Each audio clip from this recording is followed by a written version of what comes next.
Bonjour à toutes et à tous et bienvenue dans cette nouvelle vidéo qui va traiter du Lindon, là où les récits viennent à leur fin.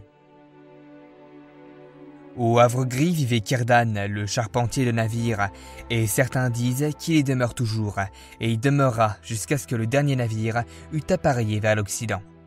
Au temps des rois, la plupart des hauts elfes qui s'attardaient encore en terre du milieu vivaient près de Círdan ou sur la face maritime du Lindon. Le Seigneur des Anneaux, appendice A.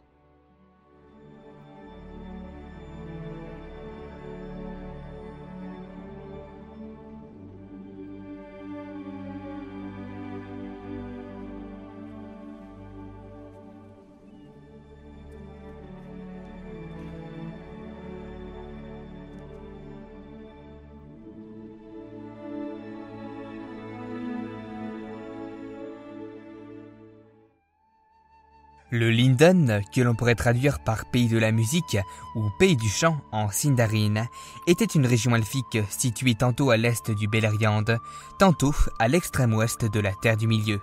En effet, ce pays était la seule région qui avait échappé à la submersion du Beleriand à la fin du Premier Âge. Au temps jadis, la région était partagée entre le royaume d'Osiriand, aussi appelé Pays des Sept Rivières, ainsi que les terres du Targaryen, ancienne demeure de Carantyr, quatrième fils de Fëanor. L'origine historique du Lindon remonte à l'âge des arbres. En effet, c'est à cette époque que des elfes Noldor, anciens Teleri ayant abandonné le voyage vers l'ouest, s'installèrent en Osiriand sous la direction d'un certain Denethor, lui-même sous l'autorité de Thingol, roi des elfes Sindar. Ces elfes furent alors nommés les Lekandi ou aussi les elfes verts, en raison de la région qui était très boisée. Au Premier Âge, la région n'était que peu touchée par les guerres du Beleriand, du fait qu'elle était entourée du royaume Noldor et du Doriath, qui jouaient un rôle de barrière contre toute attaque venant du nord. Après la guerre de la Grande Colère et la submersion du Beleriand, seule une petite partie d'Osiriand et du royaume de Targaryen échappèrent au cataclysme. Ainsi, au Second Âge, le Lindon était un petit royaume côtier, pris entre les ruines des Montagnes Bleues et la Grande Mer de l'Ouest. De plus, le royaume était divisé en deux parties distinctes, une au nord, le Fort Lindon, et une plus petite au sud, le Harlindon, le tout étant séparé par le golfe de la Lune. En tant qu'ultime partie du Beleriand, le Lindon était particulièrement important dans le cœur des elfes, à tel point qu'au début du Second Âge, Gil-galad, dernier haut roi des Noldor, et Círdan, seigneur des Falatrim, vinrent y demeurer. Ensemble, les Noldor et les Falatrim construisirent trois grands ports. Le port de Forlond, situé en Fort Lindon, le port de Harlond, situé en Harlindon, et surtout, le plus important de tous, Midmond, ou Havre Gris, se trouvant à l'embouchure du golfe de la Lune. Ce dernier occupait une place centrale chez les elfes. En effet, c'était grâce à celui-ci que les elfes qui le désiraient pouvaient partir vers Aman.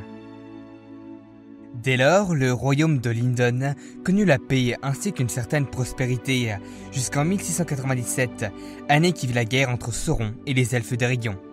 Face à ce conflit, les Númenóriens envoyèrent une flotte en Lindon et aidèrent ainsi Gil-galad à repousser Sauron hors de l'Eriador.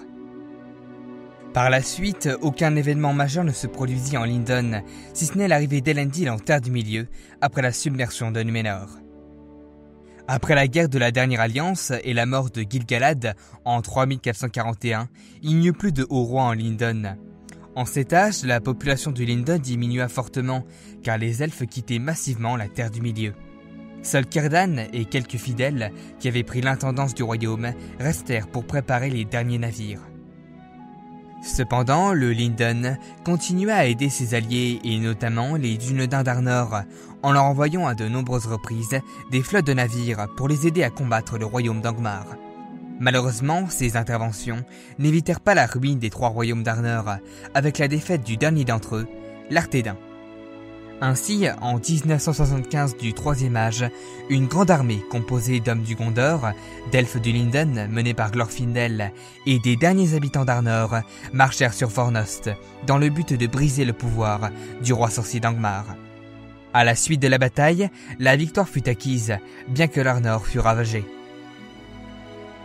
Après la guerre de l'anneau, le Lindon continuait à se dépeupler et enfin Círdan quitta la Terre du Milieu avec le dernier bateau qu'il avait construit et sur lequel avait également embarqué Frodo, Bilbo et les porteurs des 3 anneaux des elfes. Le destin du Lindon est inconnu lors du 4e âge, néanmoins on peut supposer que les derniers habitants de Foncombe vinrent y résider avant de partir vers l'ouest. Voilà, cette vidéo sur le Lindon est à présent terminée, j'espère qu'elle vous a plu. Sur ce, n'hésitez pas à la liker et à la partager. Quant à moi, je vous retrouve bientôt dans d'autres vidéos. Allez, salut à tous!